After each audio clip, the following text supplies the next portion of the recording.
Did you ever have an iPod? No. Me neither. My brother did. I feel like I missed out. I don't. Oh, okay. Well, that's a controversial take. Is it? Hit maybe. me. I don't know. When they first came out, they were really expensive. Oh, yeah. Like, especially for the stage in life that I was at. Like, there was no way. I think I was like first year university or so when iPods really started popping off. Oh, So that would have been 2005? Right. 'Cause When did they come out? Oh, no, they must have been earlier than that. When did the first iPod come out? I thought it was later than that. Or maybe it was later than that. 2001. Okay, so it was significantly later than that the first person at my Nobody at my school had an iPod. So that's what I think the first person at my school to get one was probably closer to like 2006. Like, there was one guy with a mini disc player. Everyone else was still on Discmans. Yeah. I don't think I had a Discman either. It just it seemed, especially when the iPod was like, when people cared about it, a lot. I just kept looking at it being like, I don't have a phone yet. Like, I'm not going to buy this portable music player. Especially when like a lot of the physical activity that I did at that time would have been while I was wearing helmets. Like, it's not going to $400 at that time with a 5 gigabyte hard drive. Yeah, like there's no way. In 2001. And it was a hard drive. And I remember back then thinking, that's a hard really drive. Stupid. I don't want that. So my first MP3 player was in high school. I must have been in grade 10. I was either in grade 10 or 11, and it was an RCA Lyra. Cool. I got the 64 gig version because I could not afford the 128 gig version. It just was not worth the extra money. And it looked a little something like this. This guy right here. It held under an album worth of songs at like reasonable quality. You could put a whole album on if you were willing to really pick the quality a little bit.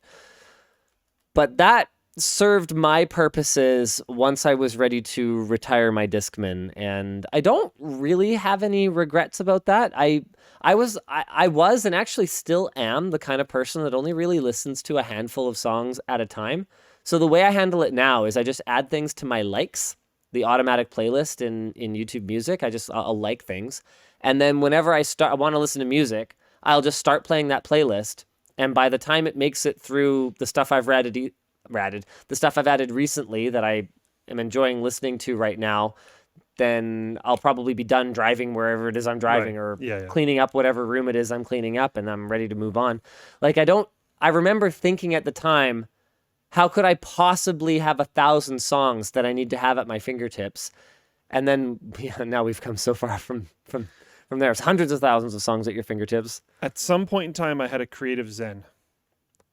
I never did. What did I use then? I had my Lyra. But the Creative Zen that I got, I specifically remember it was like $30. Like it was very out of date when I bought it. It was like, yeah. I listened to a lot of radio back then. Me too. Yeah. Huh. I didn't even really think about that. Yeah, no, I just didn't really have an MP3 player until I got an iPhone 4. Yep. If I remember correctly, I would sit at my computer. Wow, I didn't even think about this. Yeah. I would sit at my computer and listen to my Napster downloaded MP3s. And then if you were out, I had CDs too. No, I had a CD player in my room. I had I got my brother's. Why did I? No, I ripped them. Okay, I'm confused. Oh, I think my brother went away to university. Maybe that's why I got it. I don't remember. Yeah. But he had like a boombox. Oh yeah. Yeah, me too. So I got his of that. But I never had my own. That's crazy. Yeah, I'm like thinking back to that summer I painted my parents' house. Like, yeah, I was listening to Hybrid Theory on a boombox. Yeah. Yeah. Huh. That's probably it for me. I got to bounce here. All right. See you later. Okay. I guess I didn't really talk about the topic. So 20 years of production, Apple ended one of its most iconic nameplates, the iPod. Only in the subtitle do they mention that the iPod Touch will be available while supplies last. It is apparently already sold out. They talked about the spirit of the iPod and how it lives on in Apple Music integration across the current products, from iPhone to HomePod Mini and Apple Music. And here are some iPod facts for you. Thank you. Thanks to Jonathan Horst. The first iPod came out on October 23rd, 2001 as a minor launch. It had a mechanical click wheel, 5 gigs of storage, a full-size FireWire port, and cost, this says only, truly an Apple perspective, cost only $399 US. The iPod burst in popularity after Apple released iTunes for Windows. Glass of water in hell? Okay, yep. And the iPod mini at $249.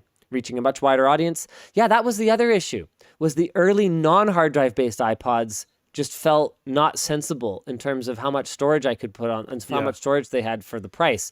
At a later stage in my life where I had a much larger music library. Yeah, it mentions here that it peaked in popularity around 2008. That lines up because I was thinking like, it was like 2006, 2007 when I saw the first one in my school. Yeah. So, I don't know. The last Clickwheel iPod Classic was discontinued in 2014. That recently? Really? That's interesting. Crazy. If you're interested in iPod content, check out DankPods or Garbage Time on Flowplane. Let's go. Thanks for watching, and thanks to New for sponsoring this week's clips. You can get $50 off the KQi3 and $30 off the KQi2 kick scooters on Amazon using the links in the description below.